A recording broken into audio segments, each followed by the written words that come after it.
Brought to you by V-Guard, co-powered by Sensodyne and Vimal. పలుకులలో kesari.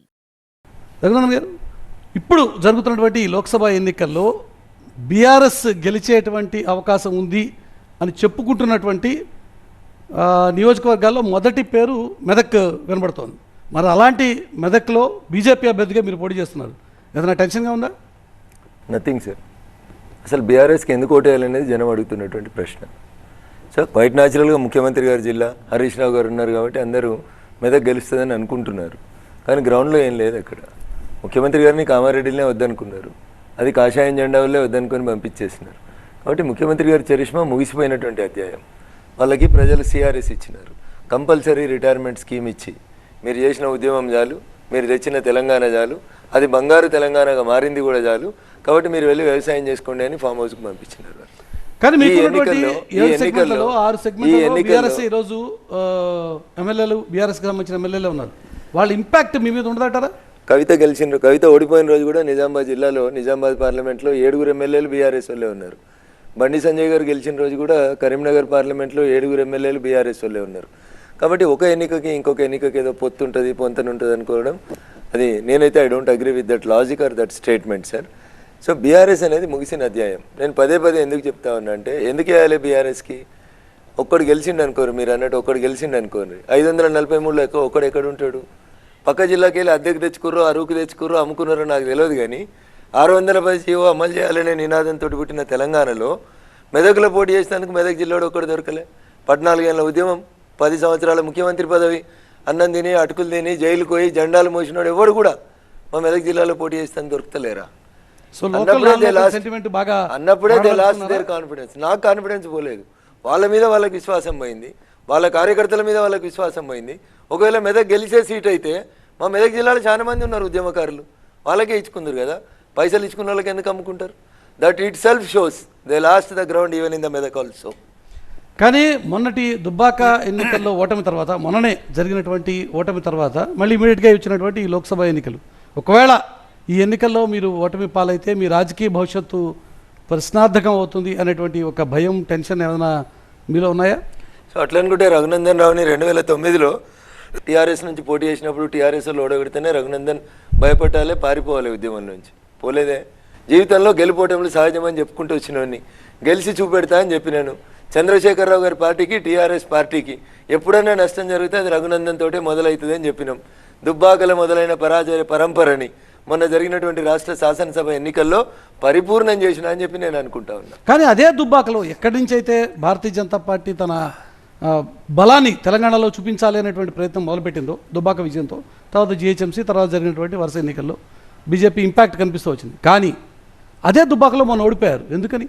So వ్యక్తిగతంగా కక్ష పెట్టి, పోలీసు వాళ్ళని అడ్డం పెట్టి, ఓటుకు 2000 నుంచి 5000 రూపాయలు పంచి, ఈరోజు సాయంత్రం 5 గంటలకి ప్రచారం అయిపోయిన తర్వాత అన్ని వ్యవస్థల్ని తన చేతిలోకి తీసుకొని, నేను చెప్తలేను ఈ మాట, రాధాకిషన్ రావు గారని లొంగిపోయినటువంటి డీసీపీ గారు చెప్పినటువంటి మాట, రాజపుష్ప అనే కంపెనీ దగ్గరికి వెళ్ళి ఎస్ఐలను పెట్టి, పోలీసు బండ్లను పెట్టి పైసలు తీసుకుపోయి పంచినాం. హరీష్ అనట ఆయనే వ్యక్తిగతంగా టార్గెట్గా తీసుకొని రఘునందన్ గొంతు అసెంబ్లీలో వినబడితే మేము సమాధానం చెప్పలేము అనేటువంటి భయంతో ఆయన చేసినటువంటి వ్యక్తిగతమైనటువంటి కుట్ర మన దుబ్బాకలో సఫలీకృతం చెందింది తప్ప ప్రజలు ఓడిపోలేదు, దుబ్బాకలో నేను ఓడిపోలేదు. రైట్, ఇంకా చాలా ప్రశ్నలు ఉన్నాయి. But what is your confidence అండి? Is it bravado or bravery that you want to contest from Medak, where six of the MLAs, that too Harish and Chandrasekhar Rao, are representing 2 constituencies. Kokati, you have so much of animosity against KCR and his family and BRS. Kindly answer to these 2 questions. ఆ రోజుల్లోనే నెలకు 10 లక్షల రూపాయలు సంపాదించుకునే నాలాంటి అనేక మంది వకీళ్ళని దేశ స్వాతంత్ర సంగ్రామం తర్వాత తొలిసారి అడ్వకేట్లు రోడ్డు మీదకి వచ్చి ఉద్యమం చేసినటువంటి ఉద్యమం తెలంగాణ ఉద్యమం. అట్లాంటి ఉద్యమంలో పనిచేసినటువంటి మాలాంటి అనేక మంది ఆశల్ని, అనేక మంది ఆశయాలని మట్టి గర్పించి, కొడుకుని తెచ్చి, బిడ్డను తెచ్చి, అవసరానికి పార్టీని రాజకీయ పార్టీగా మార్చినా అని చెప్పి మాలాంటి వాళ్ళని చంపాలనుకున్నప్పుడు, ఏ తెలంగాణ ఉద్యమం కోసం అయితే మేము రాజకీయాల్లోకి వచ్చినామో ఆ తెలంగాణ అనేటువంటి పదం మాకు వ్యక్తిగతంగా నష్టం చేస్తుందని అనుకున్నప్పుడు ఖచ్చితంగా తిరగబడాలనుకున్నాం, తిరగబడతా ఉన్నాం, ప్రజలకు వాస్తవం చెప్తా ఉన్నాం. ఆయనకు నా మీద ఏం వ్యక్తిగతమైన కోపం లేదు, గట్టు పంచాయితీ అంతకంటే లేదు. మీరు చేసిన తెలంగాణ ఉద్యమమే 610 జీవో అమలు కావాలని చెప్తారు. మరి హరీష్కి సిద్దిపేటకి ఏం సంబంధమని ఒక్క జర్నలిస్ట్ అడిగాడు. ఎంత తెలివి కల్లోడంటే మొత్తం కరీంనగర్ జిల్లాలకి ఒక్క మండలం తెచ్చి జిల్లాల పునర్విభజన జరుగుతుంటే బెజ్జంకేనే మండలం తెచ్చి ఆయన సొంతూరు తోటపల్లిని తెచ్చి సిద్దిపేట కలుపుకుంటాడు. ఎందుకంటే ఈ ప్రశ్న రఘునందన్ అనేటోడు బతికిన రోజులు అడుగుతాడు కాబట్టి, ఎవరు అడిగినా అడగకున్నా నేను అడుగుతాను కాబట్టి. సో దిస్ ఈజ్ వాళ్ళు చెప్పిన మాటలకి చేసిన పనులకి మధ్యన పొంతన లేనప్పుడు, నాలాంటి అనేక మంది యువకుల జీవితాలతో ఆడుకున్నప్పుడు ఖచ్చితంగా తెలంగాణ నైజంలోనే, తెలంగాణ బ్లడ్లోనే తిరుగుబాటు ఉంది కాబట్టి తిరగబడుతున్నాం. అది చంద్రశేఖరరావు గారినైనా తిరగబడతాం, మీ మీదనైనా తిరగబడతాం, ఎవరి మీదనైనా తిరగబడతాం. రెండవది దుబ్బాకలు మెదక్లో పోటీ చేయడం వెనకాల నీ ధైర్యం ఏంది, లేకపోతే నీ ఇదేంది అని అడిగినారు మీరు. నేను సెల్ఫ్ కాన్ఫిడెన్స్ తోటే పోటీ చేస్తూ ఉన్నాను. దుబ్బాకలో పోటీ చేసినప్పుడు కూడా ఇట్లా చాలామంది మిత్రులు చెప్పినారు, దుబ్బాక గెలవవు, అనవసరంగా ఊకే ఫెయిల్ అవుతావు, ఇందాక మురళి గారు చెప్పినట్టు నీ రాజకీయ జీవితం సమాధి అయిపోతుంది అని చెప్పినారు. ఎవరి జీవితం ఎక్కడ సమాధి కావాలని ఉంటుందో అట్లే అవుతుంది. నేను కర్మ సిద్ధాంతాన్ని నమ్ముకుంటాను. తిరగబడతా ఉంటున్నారు. భారతీయ జనతా పార్టీ రేపటి రోజున తప్పు చేస్తే తిరగబడతారా? చెప్పాల్సినటువంటి ప్లాట్ఫామ్ మీద తప్పకుండా. ఎందుకంటే గతంలో కాంగ్రెస్ పార్టీతో కూడా మీరు చేరారు, కాంగ్రెస్ పార్టీలో కొంతకాలం ఉన్నారు, డిఫర్ అయ్యి మళ్ళీ బీజేపీకి వచ్చారు. సో బీజేపీలో కూడా ఏం పర్మనెంట్ ఏం కాదు మీరు, అంతే. రఘునందన్ రావు రాజకీయాల్లో ఉన్నంతకాలం భారతీయ జనతా పార్టీలో ఉంటా అని 100 సార్లు చెప్పినాను. ఒకవేళ రాజకీయాల నుంచి విత్డ్రా కావాల్సిన పరిస్థితి అంటే వస్తే నా ప్రొఫెషన్ నాకుంటుంది, ఆ ప్రొఫెషన్లో కంటిన్యూ అవుతాను. ఈ దేశంలో నీతి కోసం, నిజాయితీ కోసం 100% నిలబడతా. ఎదిరించాల్సింది ఎవరైనా ఎదిరిస్తారు. 2017లో అమిత్ షా గారు హైదరాబాద్కి వచ్చినప్పుడు లుక్ సౌత్ అని ఒక ప్రోగ్రామ్ పెట్టుకున్నారు. సౌత్ నుంచే స్టార్ట్ చేద్దాం, సౌత్లో పవర్లో రావాలి, తెలంగాణలో పవర్లో రావాలని. ఇప్పుడు దగ్గర ఇన్నేళ్ళు అవుతుంది, ఆల్మోస్ట్ 8 years అవుతుంది. ఎందుకు భారతీయ జనతా పార్టీ ఇంకా పికప్ అవటం లేదు? రీజన్ ఏంటి? What's the reason? Rome is not built in 1 day sir. మీకు అందరికీ తెలుసు కదా, ఒకటే రోజులు ఎదిగిపోలేం కదా సార్. మొన్న మేము గెలవడానికి 100% అవకాశాలు ఉండే, కానీ కొంతమంది మీడియా మిత్రులు ఒకే రకంగా జనం మైండ్ని డైవర్ట్ చేసేందుకు కవితను అరెస్ట్ చేయలేదు కాబట్టి బీజేపీ బీఆర్ఎస్ ఒకటి అనేటువంటి ఒక ముద్రని దాని లోపల భాగంగానే ప్రజలు కొంత నిజం నిద్ర లేచేసరికి అబద్ధం ప్రపంచాన్ని చుట్టొస్తుందని అబద్ధాన్ని నమ్మిండ్రు, నిజం కొంచెం ఆలస్యంగా తెలుసు. కవిత అరెస్ట్ అయినందుకు ఏమైనా ఇంపాక్ట్ అవుతుందా? కవిత అరెస్ట్కి తెలంగాణ రాజకీయాలకి ఏం సంబంధం లేదు సార్.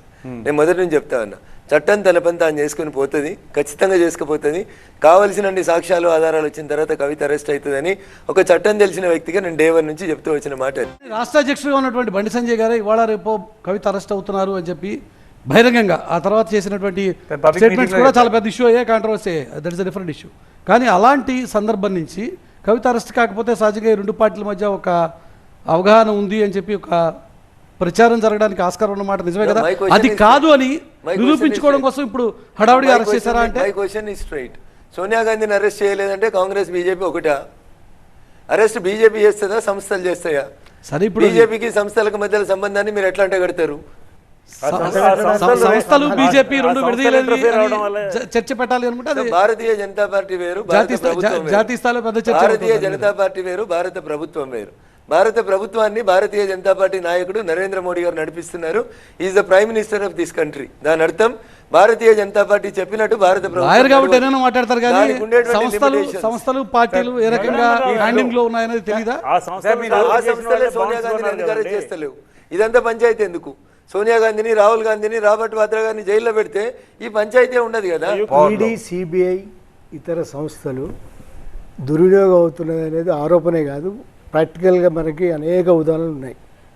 ఈడీ రేట్ జరుగుతుంది, ఇప్పుడు కొత్తగా బయటపడ్డ ఫండ్స్ వస్తుంటాయి. ఈడీ రేట్ జరుగుతుంది, పార్టీలు మారుతుంటారు. ఈడీ రేట్ జరిగిన తర్వాత అంతకుముందు మామూలుగా ఉన్న వాళ్ళు పునీతులు అయిపోతారు. ఈడీ రేట్ జరిగిన తర్వాత కొద్ది రోజులకే అకౌంట్లోకి డబ్బులు వస్తాయి. ఇవన్నిటి సంబంధాన్ని మీరు ఏమంటున్నారంటే పార్టీ ఏమో భారతీయ జనతా పార్టీ, ప్రభుత్వం ఏమో భారతీయ ప్రభుత్వం అని. కానీ భారతీయ ప్రభుత్వాన్ని భారతీయ జనతా పార్టీ నడిపిస్తున్నది, మోడీ గారు నడిపిస్తున్నారు. దీనికి మీరు ఏమంటారు అంటే ఇవన్నీ ఆ సంబంధాలన్నీ బయటపెట్టడం లేదా? నేకెడ్గా బయటపడుతున్న విషయాన్ని మీరు ఎట్లా సమర్థించుకుంటారు? సో ఇప్పుడు టెలిఫోన్ ట్యాపింగ్ ద్వారా రేవంత్ రెడ్డి గారిని ఏసీబీ అనేటువంటి సంస్థ అరెస్ట్ చేసింది. ఏసీబీ అధికార దుర్వినియోగానికి పాల్పడ్డదా? టెలిఫోన్ ట్యాపింగ్ చేసి చంద్రశేఖరరావు అధికార దుర్వినియోగానికి అడుగుతున్నది. My question is straight sir. Question సమాధానం కాదని మీరు అనొచ్చు. నేను వస్తా మీరు చెప్పిన కాడికి. టెలిఫోన్ ట్యాపింగ్ చేసి రేవంత్ రెడ్డిని అరెస్ట్ చేసిరు. 100% మీకు ఇష్టం ఉన్నా కష్టం ఉన్నా Revanth Reddy was arrested in ఓటుకు నోటు కేసు టెలిఫోన్ ట్యాపింగ్ తోటే అయిండు. అప్పుడు కూడా టెలిఫోన్ ట్యాపింగ్ జరిగింది 2015లో కూడా. అరెస్ట్ చేసింది ఏసీబీ. రేవంత్ రెడ్డి పార్టీ మారలేదు. రేవంత్ రెడ్డి నిలబడ్డాడు, కొట్లాడిండు. మరి అక్కడ అధికార దుర్వినియోగం చేసిరని మీరు ఒప్పుకుంటారా, ఒప్పుకోరా? భారతీయ జనతా పార్టీ, కేంద్ర ప్రభుత్వం, ఈడీ, సిబిఐ దగ్గరికి వస్తాం. సృజనా చౌదరి గారిని భారతీయ జనతా పార్టీలోకి వచ్చే కంటే ముందు కేసు పెట్టిరు. భారతీయ జనతా పార్టీలోకి వచ్చినాక కేసు తీసేసిరా సార్? తీసేసారు కదా. తీసేయలేదు. సుజనా చౌదరి గారు భారతీయ జనతా పార్టీలో చేరే కంటే ముందే తెలంగాణ రాష్ట్ర సర్వోన్నత న్యాయస్థానం ఆయన కేసుల ఇన్వెస్టిగేషన్ మీద స్టే ఇచ్చింది. కోర్టు ఇన్వెస్టిగేషన్ మీద స్టే ఇచ్చినాక నెల రోజుల తర్వాత సృజనా చౌదరి గారు మా పార్టీలో చేరినారు. మీరు చెప్పండి సార్, ఒక వ్యక్తి పార్టీ మారడాన్ని డాక్టర్ బిఆర్ అంబేద్కర్ గారు రాసిన రాజ్యాంగం ఎక్కడైనా నిషేధించిందా? పార్టీ మారడం గురించి నేను అడగడం లేదు. రైట్. మీరు ఏమన్నారు, ముందు కేసు పెడుతురు, తర్వాత పార్టీలు మార్చుకుంటారు. అది ఒక సుజనా చౌదరిది కాదు కదా, ఎంతమంది హిమంత బిశ్వ శర్మ కూడా అట్లనే. హేమంత బిశ్వ శర్మ ఈ స్టిల్ ఫేసింగ్ ద కేసెస్. కర్ణాటకలో పార్టీ మారినటువంటి కాంగ్రెస్ ఎమ్మెల్యేలను రిజైన్ చేయమన్నారు, రిజైన్ చేసి మళ్ళీ పోటీ చేసిర్రు. కర్ణాటకలో మేము ఎమ్మెల్యేలను చేర్చుకున్నాం, రాజీనామా చేయించినాం. మధ్యప్రదేశ్లో మేము ఎమ్మెల్యేలను చేర్చుకున్నాం, రాజీనామా చేయించుకున్నాం. పార్టీ ఫిరాయింపుల గురించి కాదు ఇక్కడ మాట్లాడుతున్నది. మళ్ళీ ఒక 25 మంది కేసుల్ని కేసు వైజ్ కూడా మనం చూడొచ్చు. ఏ ఒక్క కేసు మాఫీ కాలేదు. దయచేసి ఎలక్టోరల్ బాండ్స్ కూడా అదే కదా సార్, ఏ ఒక్క కేసు కూడా మాఫీ కాలేదు. స్లో ప్రోగ్రెస్ మీరు ఒకటి అర్థం చేసుకోవాలి, జయలలిత గారి మీద కేసు జరిగింది సార్, అప్పుడైతే బీజేపీ అధికారంలో లేదు. మొత్తం కేసు అయ్యి ఛార్జ్ షీట్ అయ్యి జయలలిత గారి కేసు కన్విక్షన్ అయ్యేసరికి 18 సంవత్సరాలు పట్టింది సార్. నేను ఒక్కటే అయిపోతారు. మీరు సుజనా చౌదరి చెప్పినారా, నేను ఒకటే కేసు చెప్తాను. ఆదర్శ్ కేసే తీసుకుందాం. కార్గిల్, అమరవీరులు, ఆదర్శ్, సెంటిమెంట్ అన్నీ ఉన్నాయి. మోడీ గారి స్పీచ్ ఉన్నది ఆన్ రికార్డ్. ఆ తర్వాత ఆయన ఇప్పుడు క్యాండిడేట్ ఏమంటాం దాన్ని, ఎట్లా దానికి సప్లిమెంట్ చేయడానికి సార్, ఇప్పుడు కరప్ట్ మేము మోదీ అన్నారు మొన్న, మేము కరప్ట్ మీద యాక్షన్ తీసుకుంటామని లిక్కర్ స్కామ్లో అన్నారు. మాగుంటకి అక్కడ ఎంపీ టికెట్ ఇచ్చారు, అక్కడ క్లియర్గా ఎలక్ట్రల్ బాండ్స్ డబ్బులు ఎప్పుడు ట్రాన్స్ఫర్ అయ్యాయి అని ఉంది, డేట్స్ అన్నీ ఉన్నాయి, అంత క్లియర్గా కనిపిస్తుంటే మీరు case is going on, but why's BJP ఎందుకు అలౌ చేస్తుంది అలాంటి వాళ్ళని మళ్ళీ కంప్లీట్ చేయాలి? భారత ప్రభుత్వం ఏం చేయాలనేది భారత పార్లమెంట్ లోపల చట్టం తీసుకొస్తుంది. మేము ఒక చట్టం తీసుకొచ్చినాం, ఎలక్టోరల్ బాండ్స్ అనేవి కరెక్ట్ అనేది రఘునందన్ రావు చెప్పలేదు. భారత పార్లమెంట్ ఒక చట్టం చేసి ఒక చట్టాన్ని తీసుకొచ్చింది. ఆ చట్టాన్ని సుప్రీంకోర్టు కొట్టేసేంత వరదాకా ఆ చట్టం అమల్లో ఉన్నట్టా లేనట్టా? Right. Supreme court sir Narayana sir, supreme court చెప్పిన జడ్జిమెంట్ మీరు చదివండి. ఎలక్టోరల్ బాండ్స్ లో ఏం చెప్పిండ్రు, మీరు దాంట్లో రైట్ టు ఇన్ఫర్మేషన్ కింద అడిగితే ఎవరికి ఇచ్చిండ్రనే ఇన్ఫర్మేషన్ ఇస్తలేరు, దాన్ని దాచిపెడుతున్నారు, కాబట్టి ఇది ఇల్లీగల్ అన్నారు. ఎలక్టోరల్ బాండ్స్ చట్టం ఇల్లీగల్ అని లేదు, దాంట్లో ట్రాన్స్పరెన్సీ లేదు కాబట్టి ఇల్లీగల్ అన్నారు. సమాచార హక్కు చట్టానికి దాచిపెట్టిరు కాబట్టి ఇల్లీగల్ అన్నారు. అంతేగాని ఎలక్టోరల్ బాండ్స్ చేసేటువంటి అధికారం భారత పార్లమెంటుకు లేదని సుప్రీంకోర్టు ఎక్కడ చెప్పలేదు సార్.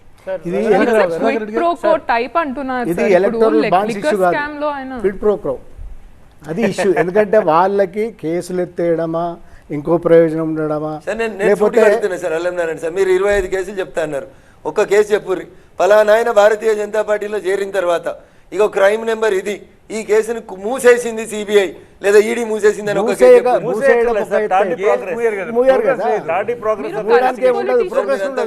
మీరంతా విఘ్నులు. కేసు ఛార్జ్ షీట్ ఫైల్ చేసిన తర్వాత గవర్నమెంట్ రోల్ ఏముంటది? ఛార్జ్ షీట్ పోలీసు వాళ్ళు ఫైల్ చేసిన తర్వాత నేరం నమోదు చేసి కేసు రిజిస్టర్ చేసి ముద్దాయిని అరెస్ట్ చేసి ఛార్జ్ షీట్ ఫైల్ చేసిన తర్వాత భారత ప్రభుత్వం రోల్ కానీ పోలీసు వాళ్ళ రోల్ కానీ ఏముంటది సార్? మీరు డ్యూటీ ఆఫ్ ద జ్యుడిషియరీ. వాళ్ళు చేయాల్సిన పని మమ్మల్ని ఎందుకు అంటున్నారు మీరు? కోర్టు పని చేయకపోతే దయించి ఒకటే నిమిషం ఎఫ్ఐఆర్ నమోదు చేయడం పోలీసు వాళ్ళ డ్యూటీ, ముద్దాయిని అరెస్ట్ చేయడం పోలీసు వాళ్ళ డ్యూటీ, ఛార్జ్ షీట్ ఫైల్ చేయడం పోలీసు వాళ్ళ డ్యూటీ. కోర్టు ఎందుకు ట్రయల్ నడుపుతలేదు? నన్ను ఎందుకు అడుగుతారు మీరు? బీజేపీని ఎందుకు అడుగుతారు? టీఆర్ఎస్ ఎందుకు అడుగుతారు? జడ్జిలను అడగాలి, జడ్జిలను అడగాలి సార్.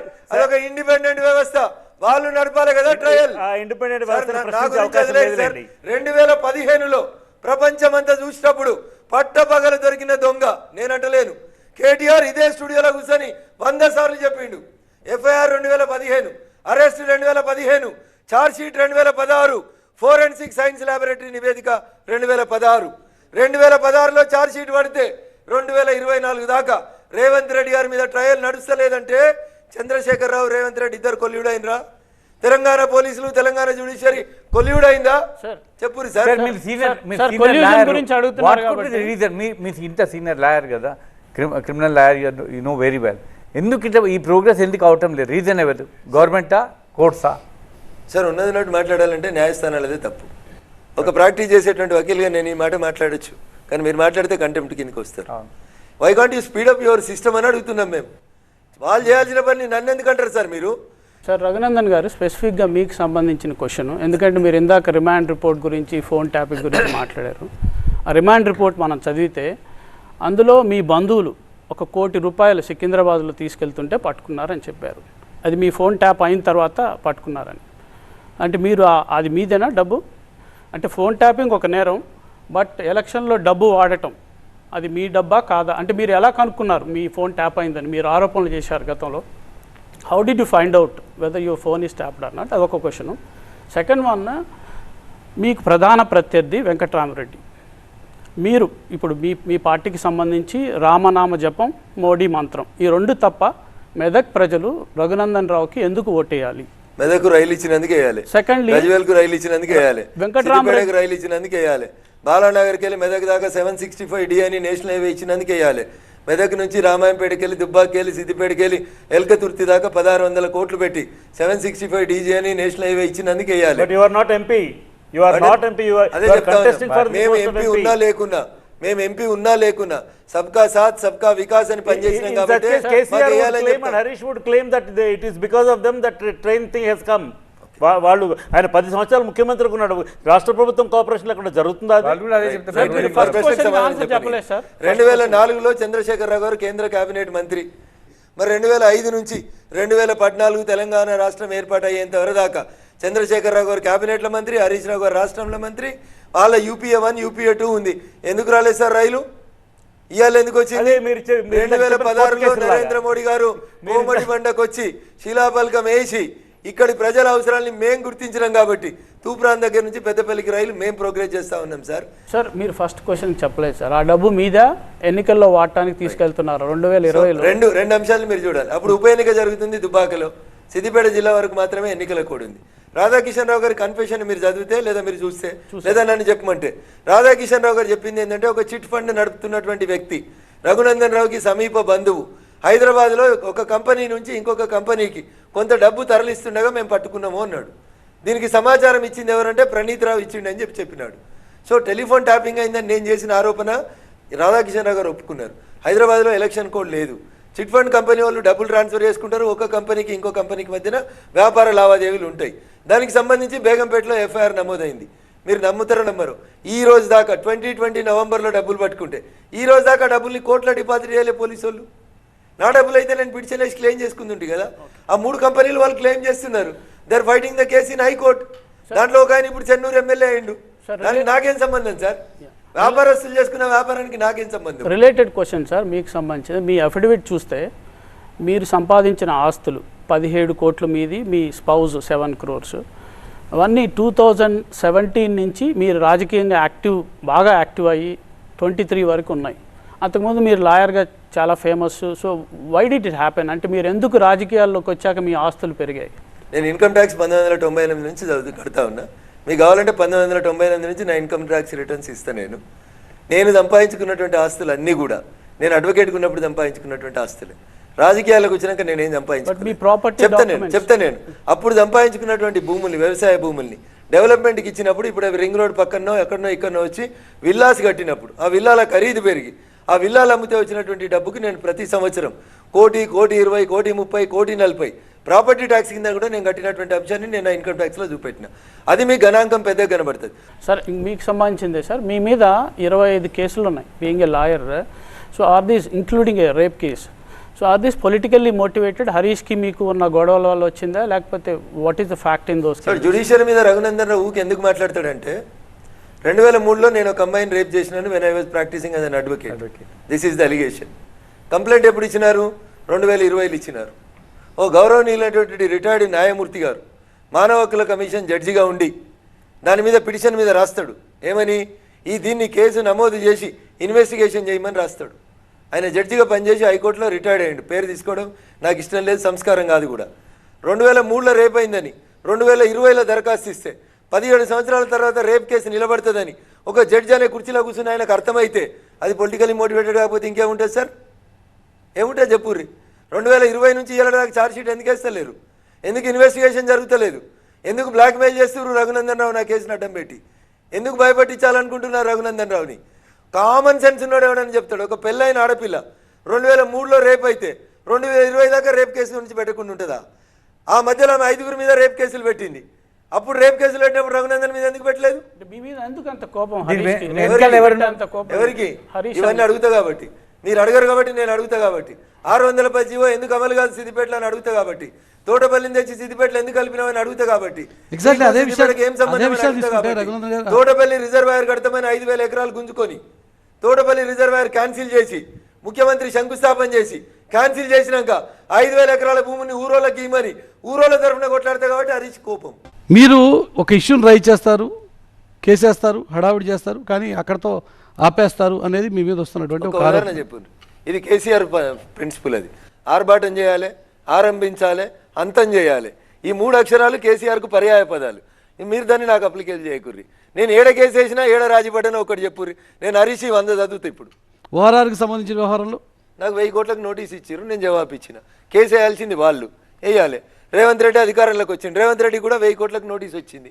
తీసుకొచ్చి అరవింద్ కుమార్ని జైలు వేయాలి. రంజిత్ ప్రభుత్వం చేయాల్సిన పని చేయాలి, చేస్తలేరు. రంజిత్ రెడ్డి మీద, జితేందర్ రెడ్డి మీద చేసినటువంటి ఆరోపణలకు మీరు కట్టుబడి ఉన్నారా? మరి అలాంటప్పుడు 100% కట్టుబడి ఉన్నా, 100% కట్టుబడి. మరి అలాంటప్పుడు వాటికి సంబంధించిన ఆధారాలు ప్రొడ్యూస్ చేసి ఇప్పుడు నేను ఎలక్షన్ కొట్లాడాలా, కోర్టుకు పోయి కొట్లాడాలా? అంటే రెండు చేయాలి. ఎండాకాలం సెలవుల తర్వాత ఆ పని చేస్తాం. సార్ రాజకీయాలు ఎండాకాలం సెలవుల తర్వాత తప్పకుండా చేస్తాం. ఓఆర్ఆర్ కేసు మేమేం వదిలిపెట్టలే. ముఖ్యమంత్రి గారు వదిలిపెట్టినాం అడుగును మీరు. ముఖ్యమంత్రి గారికి 1000 కోట్లకు నోటీస్ వచ్చింది, సమాధానం ఇచ్చిండు. అరవింద్ కుమార్ ఇలా నీ దగ్గర ఉన్నాడు. హెచ్ఎండిఏలకి వెళ్ళి ఎందుకు పంపించినావు? ఆయనను ఫైల్ తీసుకొని ఎందుకు రిమాండ్ చేస్తలేవు? నువ్వే కదా ఆరోపించినావు.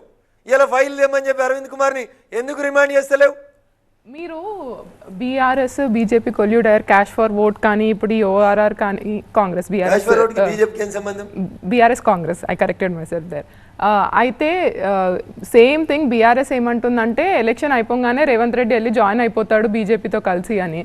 మీరేమో ఇక్కడ క్యాష్ ఫర్ ఓట్ తీయట్లేదు అది అంటారు. హరీష్ రావు జైన్ కాడట్నా? కేసీఆర్ ఎన్డీఏలో జైన్ కాడట్నా? మేము తలుపులు తీస్తే చాలా రోజుల నుంచి తిరుగుతురు కదా మా చుట్టూ ఎన్డీఏ. ఒకవేళ అలా అయితే మీ నేను చెప్పలేదు కదా, జాయిన్ చేయించుకుంటాం. నేను చెప్పలేదు కదా, ఆయనే చెప్పిండు కదా. నేను పోయి మోడీ గారిని అడిగినా ఎన్డీఏలో చేరుతాం, త్వరలో చేరుతామని కవిత కూడా చెప్పింది కదా చాలాసార్లు. మేము చేర్చుకుంటలేం కదా, అధికారంలో ఉన్నప్పుడే చేర్చుకోలేదు కదా. ఇప్పుడు వాళ్ళని ప్రజలే వద్దనుకురు కదా. సో ఇప్పుడు కవిత కేసు పెట్టడం కానీ లేకపోతే బీఆర్ఎస్ కవిత కేసుకి ఎలక్షన్లకు ఏం సంబంధం? ఆర్మ్ ట్విస్టింగ్ వ్యవహారాలు కానీ ఇవన్నీ కూడా ఆ పార్టీని లొంగ తీసుకుని ఏదో రకంగా కలిపేసుకుని బీఆర్ఎస్ అనే పార్టీ లేకుండా చేయాలి అన్నది బీజేపీ ప్లానా? కాదు సార్, ఇప్పుడు లొంగ తీసుకోవడానికి వాళ్ళ దగ్గర ఏముంది సార్? జనమే వాళ్ళకి సిఆర్ఎస్ ఇచ్చారు. మోడీ గారు 300 మందికి సిఆర్ఎస్ ఇస్తే తెలంగాణ ప్రజలు కేసీఆర్కి ఉన్నారు కదా 30కి పైగా ఎమ్మెల్యేలు. ఎవరు? బీఆర్ఎస్ వాళ్ళు. రేవంత్ రెడ్డి చెప్పిండు కదా, మేము గేట్లు తీస్తే రేపటికల్లా ఎవడు ఉండడు అని చెప్పిండు కదా. ఆ పని- ఆయన గేట్లు తీసిండు, ఎంతమంది పోతారో, ఎంతమంది ఆ పని మీరు కూడా పోతారో చేయబోతున్నారా? అందుకోసం అవసరం లేదు సార్. రేపు లోక్సభ ఎన్నికల తర్వాత జరగబోయే పరిణామం అదేనా? లోక్సభలో మేమే గెలిచి వస్తున్నాం సార్. తెలంగాణలో కూడా లోక్సభ మేమే ఎన్నికల గెలుస్తున్నాం. తర్వాత బీఆర్ఎస్ ని కథం పట్టించడమే బీజేపీకి ఉన్నటువంటి ఫస్ట్ ఎజెండా. సార్ మేము ఎందుకు కథం పడతాం సార్? ఒక పార్టీ కథం పట్టాలనుకుంటే ఇంకో పార్టీ కథం కాదు సార్. ప్రజలు కథం చేసిరు సార్ వాళ్ళని. ప్రజలు వద్దనుకున్నారు. ఒక ఎలక్షన్ మనుషుల్ని వస్తే మనుషులుగా చూసే సంస్కారం లేదు. ఈ అహంకారాన్ని తెలంగాణ ప్రజలు వద్దనుకున్నారు, తిరగబడ్డారు. తెలంగాణ సమాజం వాళ్ళకి సిఆర్ఎస్ ఇచ్చింది. రేవంత్ రెడ్డి గారు గవర్నమెంట్ మీద ఒపీనియన్ ఏముంది సార్? ఎందుకంటే ఇప్పుడు ఈ ఎలక్షన్ పార్లమెంట్ ఎలక్షన్తో వాళ్ళు మాకు దగ్గర 15 సీట్లు వస్తాయని వాళ్ళు చెప్తా ఉన్నారు. How do rate Revanth Reddy గారు? 15లో ముందున్న ఒకటి తీసేస్తే అవి వస్తే సంతోషపడమని చెప్పారు రేవంత్ రెడ్డి గారికి. గవర్నమెంట్ ఆయన అడుగులు తడబడుతున్నాయి. ఆయనకు అడ్మినిస్ట్రేషన్ మీద కంట్రోల్ లేదు, వ్యవస్థను ఎట్లా నడపాలో తెలియదు. కొంత సమయం ఇద్దామని మీరే అన్నారు కదండి. వాస్తవం అది. అవును సార్, నేను చదువుకున్నాను కాబట్టి సమయం ఇద్దామన్నా. ఎప్పుడు 30 రోజుల లోపల ప్రశ్న అడిగినప్పుడు చెప్పిన. 100 రోజుల తర్వాత నా తడాకా చూడుర్రి, నన్ను చూసి ఓట్లేయరు అని అడుగుతుండు కదా, అందుకనే అడుగుతున్నాను. ఇంప్లిమెంట్ చేస్తా ఉన్నారు. మీకు ఎట్లా అనిపిస్తుంది? Do you think they are doing in the right track? పెద్ద కొడుకు 2000 ఇస్తా అన్నాడు, పెద్ద కొడుకు ఇవ్వలేదని ఇంటికి పంపిర్రు. లేదా ఇచ్చినవి సరిపోతలేదని 4,000 ఇస్తాడని చిన్న కొడుకుని తెచ్చుకుర్రు. 4 నెలలు అయింది, చిన్న కొడుకు 4,000 ఇచ్చిండా? ఒకళ్ళకి ఇచ్చిండా? నవంబర్లో రేవంత్ రెడ్డి గారు ప్రెస్ మీట్ పెట్టి చెప్పారు, ఈ నెలలో కడితే మీరు ₹1,00,000 లోన్ మాఫీ అవుతుంది, మీరు వచ్చే నెల దాకా ఆగురి, డిసెంబర్ 9 దాకా ఆగురి, 2 లక్షలు మాఫీ చేస్తా అన్నాడు. అయినాయా సార్? ఏ హామీ మాఫీ అయినాయి సార్? ఏ హామీ మాఫీ చేసిరని చెప్పురి. వాగ్దానాల విషయం వస్తే మోదీ గారి వాగ్దానాలు తీసుకున్నాం మనం 2014. ఎన్ని వాగ్దానాలు ఉన్నాయంటే అన్ని వాగ్దానాలు మాట్లాడుకోవచ్చు మనం. అంటే ఆన్ రికార్డ్. గ్యాస్, పెట్రోల్, నిరుద్యోగం, ఇట్లాంటి ఇష్యూస్ వచ్చినప్పుడు వాగ్దానాల గురించి మాట్లాడేటప్పుడు బీజేపీకి మాత్రం ఏమి నైతికత ఉంటుంది? 2019 మేనిఫెస్టో ముంగట పెట్టాడు గురు సార్, తప్పకుండా సమాధానం చెప్తాం. ఎన్ని చేసినాం, ఎన్ని చేయలేదు, ఎక్కడ ఆగినాయి అనేది నేను బరాబర్ సమాధానం చెప్తా సార్. కానీ ధరలు పెరిగినాయనో నిరుద్యోగమనో ఏదన్నా ఇష్యూ మాట్లాడినప్పుడల్లా మీరు ఇట్లాంటి ఇష్యూస్ ఎందుకు మాట్లాడుతారండి? మిమ్మల్ని మాట్లాడిస్తున్నాం కదా సార్, ప్రతి సందర్భంలో మీకు మాట్లాడుతున్నాం. Supplementary question sir దానికి. రఘునందన్ రావు గారు, మిమ్మల్ని మాట్లాడొద్దని ఎవరైనా రఘునందన్ రావు గారు, ఎవరిని supplementary మాట్లాడొద్దని దానికి. నన్ను మాట్లాడి ఇవ్వడం ఇవ్వడం కాదండి ఇది. అదే మీ గొంతుని సార్. అసలు what is your agenda? Actually agenda actual agenda ఏంటంటే 11వ స్థానంలో ఉన్న భారతదేశ ఆర్థిక వ్యవస్థను 5వ స్థానానికి తెచ్చినాం. రేపో మాపో గెలిచినాక 3వ స్థానానికి తీసుకొస్తాం. This is our agenda. భారతదేశాన్ని విశ్వగురువుగా మలచాలనుకుంటున్నాం. This is our agenda. వీళ్ళకి మాస్కులు నిలవైన దేశానికి ఈ దేశంలో అల్లం డబ్బా ఉంది, ఈ దేశంలో పసుపు డబ్బా ఉంది, ఈ దేశ వంట, ఈ దేశ సాంప్రదాయం ప్రపంచానికి తిండి పెడుతుందని నేర్పించినాం. దీన్ని మీరెందుకు ఒప్పుకోరు? పసుపు ఇవాళ వచ్చింది కాదు, మోడీ మీరు వచ్చినప్పుడు అడుగుతున్నారు. పసుపు మేము రాలేదు. claim చేస్తలేం. But మేము claim చేస్తలేం. కానీ చెప్తా ఉన్నాం I'm ప్రపంచానికి. telling you, లోక్నీతి ద్రవ్యోల్బణం CSDS పెరిగింది, survey. నిరుద్యోగం పెరిగింది. నేను ఇష్యూస్ మాట్లాడాలంటే నేను ఎవరైతే దేశం ఫేస్ చేస్తున్న ఇష్యూస్ మాట్లాడుతున్నా, మీరేమో సంస్కృతి సంప్రదాయాలు వీటి గురించి ఇప్పుడు మాట్లాడుతున్నారు. Okay, no Lokniti problem. CSDS సర్వేలో సార్, లోక్నీతి సిఎస్డిఎస్ సర్వేలో మేజర్ ఇష్యూస్ ప్రజలు ఎదుర్కొంటుంది ఏంటి నిరుద్యోగము, అన్నప్పుడు ద్రవ్యోల్బణం. నిరుద్యోగము, ప్రైస్ రైజ్, అన్ఎంప్లాయ్మెంట్, ఈ రెండు విషయాలు ఎక్కువ కనబడుతున్నాయి. రామ్ కానీ మందిర్ కానీ they are not bothered actually people. So Modi గవర్నమెంట్లో ఇన్ఫ్లేషన్ బాగా పెరిగింది అన్ని స్టేట్స్లో. ఇట్స్ నాట్ పర్టికులర్లీ తెలంగాణ కాదు, అన్ని స్టేట్స్లో పెరిగింది. So you are not addressing that issue. అసలైన ఇష్యూస్ని అడ్రస్ చేయకుండా కేవలం మతం అనే ఒక రాజకీయం చేస్తూ ప్రజల్ని మభ్యపెడుతున్నారు అన్నది మీ మీద ప్రధాన ఆరోపణ. ఎక్కడ మేము మతం గురించి ఎక్కడ మాట్లాడినాం? మీ నినాదం అది కదా. అదే పని కదండి, ఎక్కడ మాట్లాడలేదు? రోజు నిద్రలేసి అదే ఎక్కడ పని కదా సార్. మాట్లాడలేదు? ఎక్కడ మాట్లాడలేదు? మేము మతం బీజేపీ గురించి మాత్రం మాట్లాడలేదు. మాట్లాడలేదు. బీజేపీ సార్, రాముడి గురించి 11వ అసలు స్థానం నుంచి 5వ స్థానానికి మాట్లాడలేదు. ఆర్థిక వ్యవస్థను సార్ తీసుకొచ్చారు. 50 రూపాయలు ఉండే డాలర్ 84 రూపాయలు అయింది సార్. ఇదేం ఆర్థిక వ్యవస్థ సార్? ఏ దేశంలో హంగర్ అట్లా ఇండెక్స్ కాలేదు? లో ఏ దేశంలో అట్లా కాలేదు? వచ్చిందండి. ఏ దేశంలో అట్లా పెరగలేదు సార్? డాలర్ రూపీ రేట్ మధ్య ఏ వ్యత్యాసం దేశంతో వచ్చినట్టు సంబంధం లేదు వేరే సార్. మన దేశాలలో దేశం. Last సార్, 10 మీరు years లో మాట్లాడుతున్న మోడీ గారి ఆర్థిక సార్, వ్యవస్థ రఘునందన్ రావు గారు, ఒక భారతదేశానికి confine you are using lung power but and trying to bulldoze. No, 50 rupees ఉండే డాలర్ 84 రూపాయలు మోడీ గారి గవర్నమెంట్లోనే అయింది. హంగర్ ఇండెక్స్లో India is very sad state.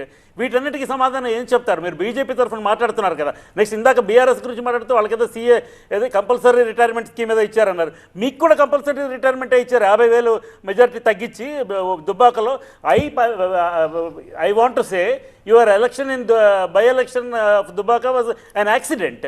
రేపొద్దున మీరు ఓడిపోతే మీకు ఇంకా సిఆర్ కంపల్సరీ రిటైర్మెంట్ కింద లేక మీరు ఉద్యోగం రాజకీయం కొనసాగిస్తారా? రైట్. దుబ్బాక ఎలక్షన్ యాక్సిడెంట్ కాదు. Dubbaka election, Dubbaka by election అనేది దుబ్బాక ప్రజల ఆకాంక్ష. చంద్రశేఖరరావుకు బుద్ధి చెప్పాలనుకున్నారు, చెప్పిండ్రు. మీలాంటి విఘ్నులకు ఇష్టం లేదు ఒప్పుకోవడం. I leave it your description. ప్రజల తీర్పును మీరు అవమానించేటువంటి హక్కు మీకు లేదు. It was never an accident. It was a fight. It was a war.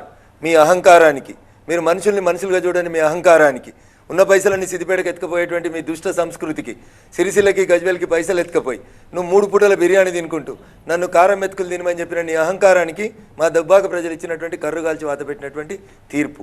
Yes, Dubbaka general election తీర్పు. మీరు 2,000 ఇచ్చి నా పేదరికంతో ఆడుకున్నారు. ఇది హరీష్ రావు చేసినటువంటి తప్పు. టెలిఫోన్ ట్యాపింగ్ తప్పు. పోలీసులతో పైసలు పంపించిన తప్పు. 2వ రోజు ప్రచారం ముగిసిన రాత్రి నన్ను 1 గంట దాకా పోలీస్ స్టేషన్లో నిర్బంధించి పైసలు పంపించిండు. ప్రభాకర్ రెడ్డి ఇంట్లోకి వెళ్ళి 80 కోట్లు వంచిర్రు. 2 రాత్రులు వంచిర్రు. రఘునందన్ రావు ఇలా ఓడిపోయినాక చెప్తలేడు. ఎన్నికలు అయిపోయినాక తెల్లారి డీజీపీకి వచ్చి కంప్లైంట్ ఇచ్చిన. సిపిని ట్రాన్స్ఫర్ చేసిర్రు, సిద్దిపేట సిపిని. ఇన్వెస్టిగేషన్ జరగలేదు. సిఆర్ఎస్ నాకు ఇవ్వలేదు ప్రజలు, బీఆర్ఎస్కి ఇచ్చి రాజే పార్టీగా నాకు నష్టం జరగలేదు. ఇండివిజువల్గా నాకు నష్టం జరిగింది.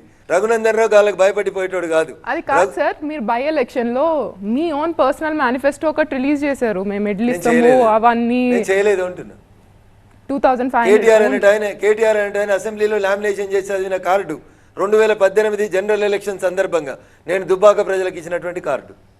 అది నేను బై ఎలక్షన్ లో అసలు మేనిఫెస్టోనే చెప్పలే. ఒకటే చెప్పిన, సిద్దిపేట చూడు, సిరిసిల్ల చూడు, గజ్వేల్ చూడు, నీ దుబ్బాక చూడు అని చెప్పిన. కానీ రేవంత్ రెడ్డి ప్రభుత్వం వచ్చిన తర్వాత, రేవంత్ రెడ్డి ప్రభుత్వం వచ్చిన తర్వాత ఇప్పటికి 100 రోజులు పూర్తయిన ఈ సందర్భంలో ఇప్పుడు వస్తున్నటువంటి ఈ లోక్సభ ఎన్నికలు, ఒకవేళ రేవంత్ రెడ్డి ప్రభుత్వం మీద వ్యతిరేకత ఉంటే అది ప్రధాన ప్రతిపక్షంగా ఉన్నటువంటి బీఆర్ఎస్కి అడ్వాంటేజ్ అవుతుంది తప్ప అసలు బీజేపీ వైపు తెలంగాణ ఓటర్లు ప్రజలు ఎందుకు చూస్తారు అంటే క్లారిటీగా ఉన్నారు ప్రజలు. చంద్రశేఖరరావుని ఇంటికి పంపించాలనుకున్నప్పుడు వాట్ నెక్స్ట్ అని ఆలోచించారు. అప్పుడున్న వాతావరణం, అప్పుడున్న పరిస్థితులలో కాంగ్రెసే కరెక్ట్ అని ప్రజలు భావించారు. కాబట్టి రేవంత్ రెడ్డి గారికి అధికారం వచ్చింది. ఆ రోజు ఏ మొహల్ ఏ వాతావరణం అవుతుందో ఇలా తెలంగాణ సమాజంలో అదే వాతావరణం ఉంది. ఈ దేశానికి జరుగుతున్న ఈ ఎన్నికల్లో Congress is irrelevant. Congress irrelevant అని రఘునందన్ రావు చెప్తలేడు. కానీ ఇండియా తెలంగాణ భాగస్వామ్య తెలంగాణ పక్షం. ఇర్రెలవెంట్ కాదుగా. ఇండియా తెలంగాణ భాగస్వామ్య వాయిస్ పక్షం. దేశంలో వినిపించాలి అంటే, ఇండియా భాగస్వామ్య పార్లమెంట్ పక్షం. వేదికగా వినిపించబడాలి అంటే బీఆర్ఎస్ఏ గెలవాలి అన్నది ఇప్పుడు బీఆర్ఎస్ పార్టీ నాయకులు తీసుకున్న నినాదం.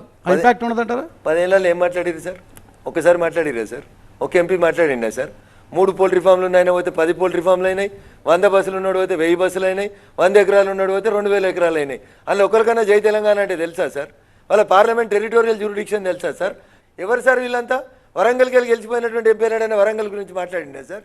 ఎవరు మాట్లాడారు సార్ బీఆర్ఎస్ ఎంపీలు? మెదక్లో కాంగ్రెస్ క్యాండిడేట్ నీలం మధు కన్నా ఒక బలమైన అభ్యర్థిని పెట్టి ఉండుండొచ్చు కాంగ్రెస్. కేవలం రఘునందన్ రావుకి హెల్ప్ చేయడానికి మాత్రమే వీక్ క్యాండిడేట్స్ని సికింద్రాబాద్లో కాంగ్రెస్ పెడుతుంది, మెదక్లో పెడుతుందని కేటీఆర్ నిన్న కూడా చెప్పారు. సో మీకు రేవంత్ రెడ్డికి మీరు మిత్రుడా శత్రువా? మెదక్లో సిద్ధాంతపరంగా రేవంత్ రెడ్డి తూర్పు అయితే నేను పడమరా. మెదక్లో మీకు హెల్ప్ చేస్తున్నారా? మెదక్లో కాంగ్రెస్లో బలమైన అభ్యర్థిని ఇంకా బలమైన అభ్యర్థిని పెట్టకుండా మీకు హెల్ప్ చేస్తున్నారా? ఇంకొకటి, వెంకట్రామరెడ్డి తన సొంత పాకెట్ నుంచి 100 కోట్లు ఖర్చు పెడతా అంటున్నాడు. మీకేమన్నా ఉందా అలాంటి సొంత అజెండా? అంటే మీరు ప్రజలకు ఏదైనా చేయాలని అనుకుంటున్నారా? అట్లా ఉందా మీ అజెండాలో? పొంగులేటి శ్రీనివాసరెడ్డి గారికి వెంకట్రామరెడ్డి గారు వియ్యంకుడు. జడ్చర్ల మాజీ ఎమ్మెల్యే, బీఆర్ఎస్ పార్టీ మాజీ మంత్రి జడ్చర్ల లక్ష్మారెడ్డి గారికి వియ్యంకుడు. సో ఇద్దరు వియ్యంకులతోటి మాట్లాడుకొని పొంగులేటి శ్రీనివాసరెడ్డి గారి నాయకత్వంలో వెంకట్రామరెడ్డి అనేటువంటి ముందు కనబడే బీఆర్ఎస్ క్యాండిడేట్ని కాంగ్రెస్ వాళ్ళు అక్కడ పెట్టిర్రు. రఘునందన్ రావుని పార్లమెంట్కి పోకుండా ఆపడం కోసం హరీష్ రావు, రేవంత్ రెడ్డి, పొంగులేటి శ్రీనివాసరెడ్డి కలిసి వెంకట్రామరెడ్డి అనే వ్యక్తిని నా మీద ప్రయోగం చేస్తూ ఉన్నారు. సో ఇది ఫ్యాక్ట్. అది నీలం మధు గారు అర్థం చేసుకుంటారా, కాంగ్రెస్ పార్టీ పెద్దలు అర్థం చేసుకుంటారా, ప్రజలు అర్థం చేసుకుంటారా అనేది కాలం నిర్ణయిస్తుంది. వెంకట్రామరెడ్డిని గెలిపించుకునేందుకు, గెలిస్తే పొరపాటున గెలిచిన తెల్లారి కాంగ్రెస్లోకి తీసుకుపోయేందుకు పొంగులేటి శ్రీనివాసరెడ్డి అనే నెంబర్ 2 చేసినటువంటి ఒక కుటీల యత్నం అది. మీరు ఇంకో మాట చెప్పారు, వెంకట్రామరెడ్డి ఏదో 100 కోట్లు పెడుతున్నారు, నువ్వేమైనా పెడతావా అని. వెంకట్రామరెడ్డికి 100 కోట్లు పెట్టే మనసు ఉంటే సార్ 2021లో చంద్రశేఖరరావు గారి కాళ్ళు మొక్కితే ఫ్రీగా వచ్చింది సార్ ఆయనకి ఎమ్మెల్సీ సీటు. జై తెలంగాణ అన్నోనికి రాలే, జైలు కోయినోనికి రాలే, కొడుకును త్యాగం చేసిన శ్రీకాంత్ చారి తల్లికి రాలేదు. ఎవరికి వచ్చింది? కాళ్ళు మొక్కిన కలెక్టర్కి వచ్చింది. ఎందుకు వచ్చింది? ఆయన ఆస్తులు కాపాడుకునేందుకు వచ్చింది. ఇవన్నీ దొంగ నాటకాలు సార్. ఇవన్నీ కాంగ్రెస్ బీఆర్ఎస్ కలిసి అంబట్ల తెట్టులాగా పెట్టుకొని ఆడుకుంటున్నటువంటి ఆట. స్టేట్ వైడ్ ఒక ప్రచారం జరుగుతోంది. బీఆర్ఎస్ చేస్తున్నటువంటి ఆరోపణ కూడా, ఈరోజు రేవంత్ రెడ్డి అవునన్నా కాదన్నా బీజేపీకి అనుకూలంగా అభ్యర్థులను నిలబెట్టే ప్రయత్నం చేస్తున్నారు, కొంత వీక్ క్యాండిడేట్స్ని పెడుతున్నారు, అది బీజేపీకి అడ్వాంటేజ్ తీసుకురావడం కోసం అన్నది బీఆర్ఎస్ చేస్తున్నటువంటి ఆరోపణ. ఇదే స్టూడియోలో నిన్న కేటీఆర్ చేసినటువంటి ఆరోపణ. సార్ కేటీఆర్ మాటలకి ఇంకా విలువిచ్చి మాట్లాడుకునేది అవసరం లేదు సార్. అట్లా కాదు ఆయన ఎప్పుడో చెల్లని రూపాయి అయిపోయింది సార్. ఆయన అహంకారమే టీఆర్ఎస్ పార్టీ నాశనం చేసింది. ఆయన అది రియలైజ్ కావాలి ఫస్ట్. ఆయనకు అవగాహన రాహిత్యం, ఆయన ఇంకా భూమి మీదకి రాలేదు, ఆయన ఒంటరోడు. రేపు మా పైనకు పూర్తిగా భూమి మీదకి వచ్చేటువంటి రోజులు దగ్గరకు వస్తుంది. రేవంత్ రెడ్డికి బీజేపీకి లోపాయికారి ఒప్పందాలు ఏం లేవు అని చెప్పి సర్టిఫై చేయదలుచుకున్నారా? ఉంటాయి సార్. ఆయన ఏం పార్టీ సార్? భవిష్యత్తులో ఆయన ఏదో బీజేపీకి దగ్గర అయిపోతాడన్న ప్రచారం మొదలుపెట్టారు మీ ప్రత్యర్థి పార్టీలు. బీజేపీలో జాయిన్ అయిపోతాను, కలిసిపోతారు. అంటే ఆయన ఎప్పుడో చిన్నప్పుడు ఏబీపీలో పనిచేసింది కాబట్టి బీజేపీలో ఏరుతాడని చెప్పి. మరి హరీష్ రావు గారు కూడా శాఖకు పోయారు. చంద్రశేఖరరావు గారు కూడా యజ్ఞాలు యాగాలు బాగా చేస్తారు కదా, మరి ఆయన కూడా పోవచ్చు కదా. రేవంత్ రెడ్డి గురించి ఎందుకు మాట్లాడుతున్నారు? ఇప్పుడు మీరు రేవంత్ రెడ్డి గురించి ఎంత బాగా నేను ఏమంటున్నా సార్, గట్టిగా ఎందుకు ఒకళ్ళ తప్పుచుకున్నారు? అంటే బీఆర్ఎస్ మీద కోపంతోనా లేక రేవంత్ రెడ్డి మీద ప్రేమతోనా? నేను ఒకటే మాట చెప్తా ఉన్నా, రేవంత్ రెడ్డిని తిట్టాల్సిన సందర్భం వచ్చినప్పుడు నేను తిట్టినట్టు ఎవరు తిట్టారు సార్? చంద్రశేఖరరావుని తిట్టినట్టు నేను తిట్టినట్టు ఈ రాష్ట్రంలో ఎవరు తిట్టలేదు. అంత అన్యాయం ఏం జరిగింది సార్ మీకు? తెలంగాణ సమాజానికి అన్యాయం జరిగింది. నేను ఒక రోజు చెప్పిన, ఇదే కడియం శ్రీహరి గారిని జాయిన్ చేసుకున్నట్టు రోజు ఇదే టీవీ9 స్టూడియోలో కూర్చొని రఘునందన్ కొట్లాడిండు. నేటి ఫిరాయింపుదారులే రేపు ఫిరంగులై పేల్తారు సార్ అని చెప్పిన. లేదు మంచోళ్ళు అని ఆలింగనం చేసుకున్నాడు. ఒక్కొక్కటి ఓడిచిపోతే ఎలా ఎవరికి చెప్పుకోవాలని అర్థంగా కాక ఫామ్ హౌస్ లో తలుపులు పెట్టుకొని ఏడుస్తుండు. ఫస్ట్ పోతున్నదే వాళ్ళు, ఫస్ట్ వాళ్ళు పోతుంది. ఉద్యమకారుల్ని నువ్వు చంపినవు, నిన్ను వలస వచ్చినోడు చంపుతుండు. ఇది మా కడుపు కోత, మా ఆవేదన. బీఆర్ఎస్ 0 అంటే బీజేపీ ఎట్లా ఉంటుంది సార్? ఇక్కడ 17 వస్తాయి. అంటే హైదరాబాద్ కూడా వస్తాయి. 17 బీజేపీ. అది వాళ్ళ ఆకాంక్ష. మీ ఆకాంక్ష లేకపోతే కాన్ఫిడెన్స్ చెప్పాలి కాబట్టి ఓవర్ కాన్ఫిడెంట్ గా చెప్తున్నటువంటి నెంబర్. మీకు ఓవర్ కాన్ఫిడెన్స్, నాకు సెల్ఫ్ కాన్ఫిడెన్స్. సార్ ఇక్కడ తెలంగాణ స్టేట్ లో ఇప్పుడు phone tapping case quite sensation అయింది. దాంట్లో పొలిటికల్ కానీ ఫిలిం పర్సన్ అంటే రకరకాల పేర్లు వస్తున్నాయి. As a senior advocate, criminal లాయర్గా ఈ కేసు ఎక్కడ పోయి ఏమైనా నిజంగా ఏమైనా తేలుతుందా లేకుంటే అక్కడ క్లోజ్ ఆఫ్ అయిపోతుందా? గౌరీ గారి కొనసాగింపుగా కంటిన్యూషన్లో ఇది అల్టిమేట్గా ఎవరి పీక చుట్టుకునే అవకాశం ఉంది ఈ ఫోన్ ట్యాపింగ్ వ్యవహారం అనేది. చంద్రశేఖరరావు గారు పీకకు చుట్టుకుంటారు. ముఖ్యమంత్రి గారు ఆదేశాలు లేకుండా ఎవరైనా ఫోన్లు వింటారా? ఈ మాట రఘునందన్ రావు చెప్పలేదు. పక్క రాష్ట్రానికి ముఖ్యమంత్రిగా పనిచేసిన చంద్రబాబు నాయుడు చెప్పిండు. అంటే ముఖ్యమంత్రి గారు ఇంకెవరైనా ఇవ్వచ్చు కదా Sir. Any powerful person sir IB వింటలేదా It will not happen. Sir central agency IB అంటే కేసీఆర్ గారే ఇన్వాల్వ్ వింటది, రాజకీయ నాయకులది వినది, వినదా? ఐసీఐసీ వాళ్ళది, నక్సల్స్ది, ఈ దేశ శాంతికి సమగ్రతకి సార్వభౌమాధికారికి భంగం చేసేటువంటి సంస్థల ఫోన్లని ఐబీ వింటది. అంటే మీకు పొలిటికల్ ఇంటెలిజెన్స్ ఎలా వస్తుంది అప్పుడు బీజేపీ? మాకేం పొలిటికల్ ఇంటెలిజెన్స్? మీకు మాకు పొలిటికల్ ఇంటెలిజెన్స్ ఉంటే మేము ఈవీఎంలను ట్యాంపర్ చేసేది ఉంటే Pegasus రేవంత్ రెడ్డి ఎట్లా వ్యవహారాలు గెలుస్తాడు? తెలుసుగా మీకు. కర్ణాటకలో కాంగ్రెస్ ఎట్లా గెలుస్తుంది? కానీ ఈ దారి ఎక్కడ జర్నలిస్టుల పోతుంది సార్? ఫోన్లు ఈ విన్నది. ఫోన్ ట్యాప్ పెగాసిస్ ఎక్కడ వ్యవహారాన్ని పోతుంది? ప్రస్తావిస్తూ IB దీని జర్నలిస్టుల నా ఫోన్లు ఫోన్కి విన్నది, స్టిక్కర్లు బయటకు అతికించుకుంటున్నాను నేను చెప్పడం నిజం కదా? ఐబీ జర్నలిస్టుల ఫోన్లు విన్నది, అది బయటకు వచ్చింది. ఏ జర్నలిస్ట్ అయితే ఈ దేశ సమగ్రతకు వ్యతిరేకంగా పనిచేస్తున్నాడో వాళ్ళ ఫోన్లు వినడం తప్పు కాదు. ఓకే రఘునందన్ గారు, ముగించే ముందు ఒక ర్యాపిడ్ ఫైర్ వీటికి సంబంధించి మీ ముందు 2 ఆప్షన్స్, ఎస్ఆర్ నో చెప్పొచ్చు, ఏఆర్బి మీ ఇష్టం, చాయిస్ ఈజ్ యువర్స్. మీ రాజకీయ ప్రత్యర్థి ఎవరు? ప్రభాకర్ రెడ్డా, వెంకటరామరెడ్డా, లేకపోతే హరీషా? సో ఈ ఎన్నికలు పార్లమెంట్ ఎన్నికలకు సంబంధించి వెంకటరామరెడ్డి గారు నా ప్రత్యర్థిగా ఉన్నారు, అంటే అపోనెంట్ పార్టీ నుంచి ఉన్నారు. ప్రత్యర్థి అని నేను అంటలేను, నేను బీఆర్ఎస్ నుంచి పోటీ చేస్తున్నటువంటి అభ్యర్థి వారు. ఓకే, తెలంగాణ లోక్సభ ఎన్నికల్లో బీజేపీ గెలుపు ధీమా ఏంటి అంటే బీఆర్ఎస్ వీక్ కావడమా లేక మోదీ కరిష్మానా? మోడీ చరిష్మా. బీఆర్ఎస్ వీక్ కావడం, బీఆర్ఎస్ గురించి ఎందుకు మాట్లాడతారు సార్? లేని పార్టీ గురించి ఎందుకు చర్చ? తెలంగాణ లోక్సభ బీజేపీకి కలిసి వచ్చేటువంటి అంశాలు ఏంటి? ఆర్టికల్ 370యా, ట్రిపుల్ తలాకా, లేక రామ్ మందిర్ నిర్మాణమా? ఈ మూడు కాదు, ఈ మూడింటితో పాటు మోడీ గారి చరిష్మా సార్. తెలంగాణ బీజేపీలో మీకు నచ్చని నేత ఎవరు? బండి సంజయ, భారతీయ జనతా పార్టీలో మీ పార్టీకి సంబంధించి బండి సంజయ్ గారా లేక ఈటల రాజేంద్ర గారా? అట్లాంటి వాళ్ళు ఎవరు లేరు సార్ మా పార్టీలో. మీ నాకు పార్టీలో నచ్చని చాలా వాళ్ళు ఎవరు చర్చలు లేరు జరిగాయి, సార్. పోటాపోటీగా స్టేట్మెంట్లు, సోషల్ మీడియాలో ఫైట్స్. ఎవరు వ్యక్తిగత అభిప్రాయాన్ని వాళ్ళు ఎక్స్ప్రెస్ చేసుకునే ఇది ఉంటుంది సార్. నా వ్యక్తిగత అభిప్రాయం అది. ఎందుకు నచ్చ నాయకుడు ఎవరు? ఎవరు లేరు సార్ బీజేపీలో. ఓకే, మీ రాజకీయ లక్ష్యం ఏంటి అల్టిమేట్గా? ఒకటి కేంద్ర మంత్రి కావడమా లేక భారతీయ జనతా పార్టీ అధ్యక్షుడు కావడమా? బీజేపీ కార్యకర్తగా పనిచేయడం సార్. Ultimate goal. ఆల్రెడీ మీరు కార్యకర్త కదా, ఇప్పుడు ఏం కావాలి? పార్టీ ఏం చెప్తే అది అవుతుంది sir. Brought to you by V-Guard, co-powered by Sensodyne and Vimal. పలుకులలో కేసరి.